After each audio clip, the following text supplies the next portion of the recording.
Hi guys, welcome to my channel. My name is Michelle and I'm Elvis Lassie on YouTube, and today we're having a look at this one. So we're going to review it a little bit.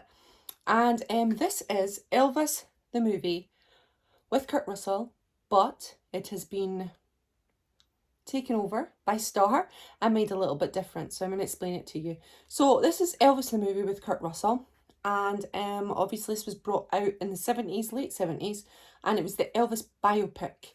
And I've always liked it. I really like it. I like Kurt playing Elvis. He's one of my absolute favourites of a person playing Elvis. I'm not into all of them, but I do like the occasional one, and I do like this one. I always have done. Now, obviously, there is inaccuracies. There are things that are they done to try and suit filmmaking, so they take liberties, don't they? They do it in everything, because you can't maybe show that particular thing or this particular thing, so they kind of hint at it and then maybe use artistic license, which isn't good. But I guess for filmmaking it's hard to include everything. If you were to, you would have a 50 million year tape, because Elvis fit in so much into his life. So yeah, for all of that, it's the least problematic one that I've watched, because there's a lot, like Elvis and the Colonel. If you've ever watched that, it's the most inaccurate piece of garbage I've ever watched in my life. So this one is like leaps and bounds better. I love Kurt playing Elvis. I like Kurt Russell in general. I find him very attractive as a human, and he's just a nice person, and I just love his looks. Now, he looks nothing like Elvis Presley. Of who does? Who fits that mould of Elvis? There's nobody who can do it.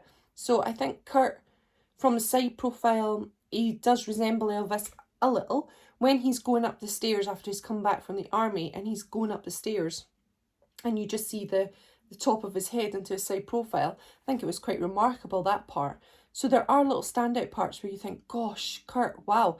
And you'd never expect it, because Kurt does not look anything like Elvis and resembles him in no way. So I think they did a remarkable job.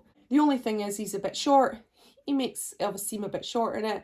But that's another issue that's very difficult to remedy if you are short or shorter. So yeah, this film, obviously we've just discussed it, my thoughts on it and everything like that. Now, Ronnie McDowell, who I have included on my channel quite a few times on Tribute Saturday, because he did quite a few tributes, sang the music for this. Now, it was probably because of copyright at the time. I mean, I can imagine it was a bit crazy, it always is. So Star took this, Elvis the Movie, and there's Kurt Russell as Elvis. They put Elvis over the top. So they overdubbed it. So yeah, you have Elvis's actual voice going alongside Kurt's movements and Kurt's acting. So what did I think of it?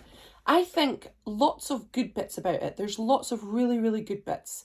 One bit that stood out, I loved when, which is totally inaccurate, in the army scene where he's singing Tutti Frutti. I really liked that. I loved how it was playing over the top, and Kurt, it was just a perfect moment, and I really, really enjoyed that one.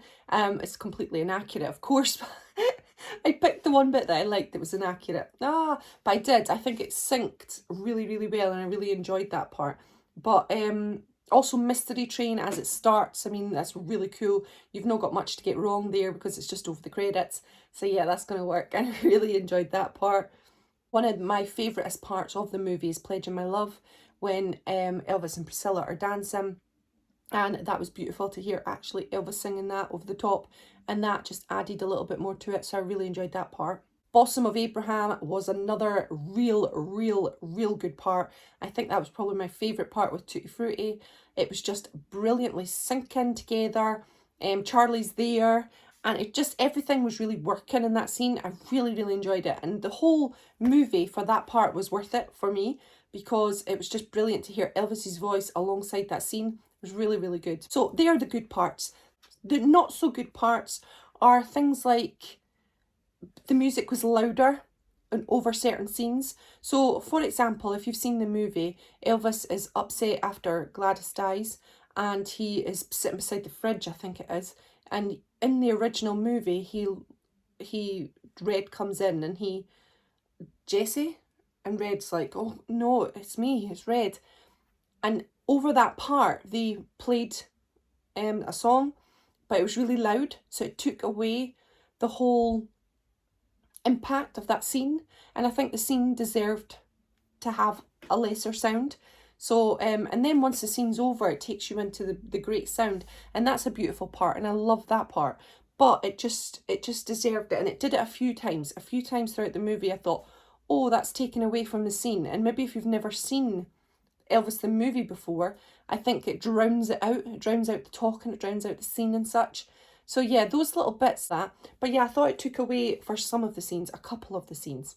And then we have Such a Night at the end, where it's the Graceland film that they do, 3,000 Miles from Graceland. And it's really, really cool. I absolutely loved that whole video anyway. I think that was a real fitting end, and I didn't expect it at the end of the movie. Okay, so that is a real brief overlook and review of this DVD by Star. So as you can see, there's lots of good bits in here. There's lots of not so good bits in here. But overall, I think it adds to the whole vibe. I think it adds to Elvis the movie. And what better way to watch Elvis the movie but hear Elvis himself? Now, obviously, of course, the syncing was done to Ronnie McDowell. So the Suspicious Minds section is difficult because they've had to edit out parts because it couldn't be synced with Kurt Russell, and it still isn't synced exactly like it. So there are syncing issues, but of course it is because Kurt was singing to a different track. So it's nothing that can be helped for that part. But overall, I really, really enjoyed it, and I don't think I would watch the original ever again. I'll always just watch this one. Alright, so thanks very much for joining me on this review of Elvis the Movie by Star with actually Elvis singing. Have you got it? What are your opinions and thoughts? Please put down in the comments below. I'd love to hear from you. Anything else you'd like to discuss, put in the comments below. I'd love to hear from you again. And take care of yourself and have a fantastic day, whatever you're doing. Bye everyone.